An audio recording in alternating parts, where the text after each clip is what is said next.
ये बात है अंग्रेजों के समय की, जब एक अंग्रेज अफसर ने बीच बाजार में एक नौजवान भारतीय लड़के को जोरदार थप्पड़ मार दिया। और जब जोरदार थप्पड़ मारा तो लड़के का पूरा जबड़ा हिल गया। लड़का भी नौजवान था और उसका भी खून उबाल मार रहा था। उसने आव देखा न ताव पलट के उस अधिकारी को जोरदार थप्पड़ मारा। और जैसे ही उस नौजवान लड़के ने जोरदार थप्पड़ मारा, वो अधिकारी गिर जाता है। वो अधिकारी जमीन पे गिर जाता है और वहां पे भीड़ में लोग उसके ऊपर हंसने लगते हैं। वो देखता है कि उसका बड़ा अपमान हो रहा है, लोग उसके ऊपर हंस रहे हैं। और वो सोचता है मन ही मन में कि आज इस लड़के ने मार के मेरी बेइज्जती कर दी है। किसी भी आज तक किसी भी भारतीय लड़के ने या किसी भी भारतीय आदमी ने मेरे ऊपर कभी हाथ नहीं उठाया था, लेकिन इस लड़के ने मेरे ऊपर हाथ उठा के मेरी पूरी इज्जत की मटिया मलेट कर दी है। वो अफसर बहुत गुस्साता है और उठ के अपने बड़े अफसर के पास जाता है और कहता है कि आज एक भारतीय लड़के ने बीच बाजार में मेरे ऊपर थप्पड़ मारा है।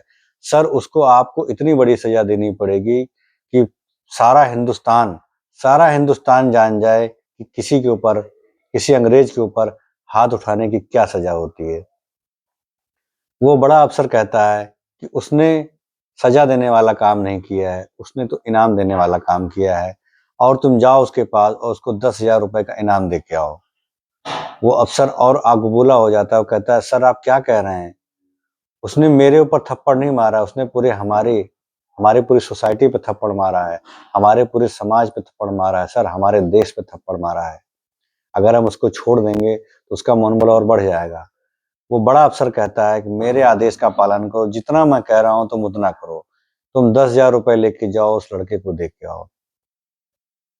वो मजबूर हो गया अपने अधिकारी की बात मानने के लिए और 10,000 रुपए उठाता है, अटैची में रखता है और उस लड़के के घर पे जाता है। दरवाजा खटखटाता है, लड़का बाहर निकलता है और वो कहता है, मुझे माफ कर देना, मैं अपनी गलती के लिए क्षमा मांगता हूँ और ये तुमको 10,000 रुपए का इनाम दे रहा हूँ। लड़का खुशी खुशी 10,000 रुपए को ले लेता है और अपना जीवन यापन करता है, अपनी जिंदगी को अच्छे से गुजारता है और बहुत अच्छा व्यवसाय करता है और बहुत बड़ा अमीर आदमी बन जाता है। धीरे धीरे कई साल बीत जाते हैं। फिर कुछ सालों के बाद बड़ा अफसर उस छोटे अफसर को बुलाता है और कहता है कि क्या तुमको याद है, तुमको बीच बाजार में एक लड़के ने थप्पड़ मारा था?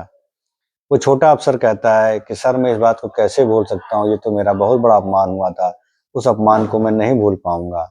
बड़ा अफसर कहता है कि ठीक है, जाओ तुम उस लड़के को ढूंढो और ढूंढने के बाद उसको थप्पड़ मार के आओ।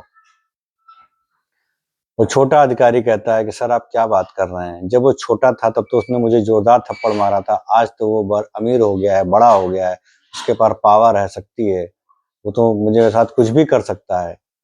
वो अधिकारी कहता है फिर भी जाओ तुम उसको थप्पड़ मार के आओ। अपने अधिकारी की बात मानता हुआ छोटा अधिकारी जाता है, उसको ढूंढता है और उसके कार्यालय में जाता है। वो बैठा होता है, उसको खड़ा करके एक जोरदार थप्पड़ मारता है वो अंग्रेज। और जब जोरदार थप्पड़ मारता है तो वो लड़का कुछ नहीं बोलता है, सर झुकाए रहता है और वो मन ही मन में सोचता है कि इसने तो मुझे कुछ नहीं कहा। वो वहां से पलट के घर अपने ऑफिस में आता है और अपने सर से कहता है कि सर, जब वो छोटा था तो उसने मुझे एक थप्पड़ मारा था, लेकिन आज मैंने जब उसको थप्पड़ मारा, आज उसने कोई जवाब नहीं दिया, सर झुकाए खड़ा था। ऐसा क्यों सर? बड़ा अफसर कहता है, उस समय सिर्फ वो गरीब था और सिर्फ उसके पास उसकी इज्जत थी, लेकिन आज उसके पास पैसा है, आज वो अमीर हो गया है, आज वो बड़ा आदमी बन गया है। और याद रखना, जब भी कोई बड़ा बनता है, जब भी कोई बड़ा आदमी बनता है, खास तौर से उस जैसे लोग, जो लोग पैसा लेके बड़ा बनते हैं, वो पैसे के साथ साथ अपनी इज्जत को भी दे देते हैं। उस दिन उस लड़के ने तुमसे पैसा तो लिया, लेकिन साथ साथ में अपनी इज्जत को भी बेच दिया था। उसने अपनी इज्जत के बदले में उस पैसे को लिया, इसीलिए आज जब तुमने उसको थप्पड़ मारा तो तुम्हारे थप्पड़ का जवाब नहीं दे पाया। छोटी सी कहानी हमें सिखाती है दोस्तों कि जीवन में पैसा कमाना बहुत जरूरी है। जीवन पैसे के बिना नहीं चल सकता है, लेकिन ऐसा कोई भी काम मत करिएगा कि आपको अपनी इज्जत को बेच के पैसा कमाना पड़े। क्योंकि आप अगर अपनी इज्जत को बेच के पैसा कमाएंगे तो समाज में, सोसाइटी में, घर में, परिवार में कहीं भी आपकी कोई इज्जत नहीं रहेगी। इसलिए पैसा जरूर कमाइए, लेकिन इज्जत को बेच के मत कमाइए। जय हिंद दोस्तों।